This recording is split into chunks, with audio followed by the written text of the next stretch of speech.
Hey guys, in this video I will show you how to change password on Hotmail account. Alright, so let's begin with the video.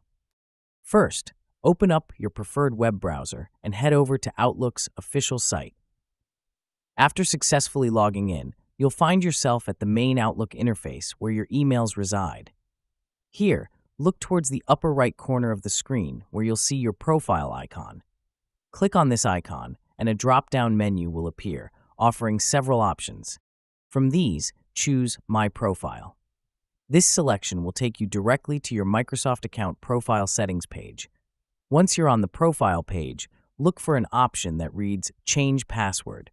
Clicking this option will redirect you to the password change page of your Microsoft account. This is a critical step, so ensure you follow it carefully. At this stage, you'll be asked to verify your identity for security purposes. Depending on your settings, you might receive a security code via email, text, or app notification. Enter this code when prompted to proceed. Now it's time to create your new password. After entering your new password, repeat it to confirm it's typed correctly. Once both fields are filled, proceed by clicking Save or Confirm. And that's it. So that is how you can change password on Hotmail account. So that's all for this video. Thanks.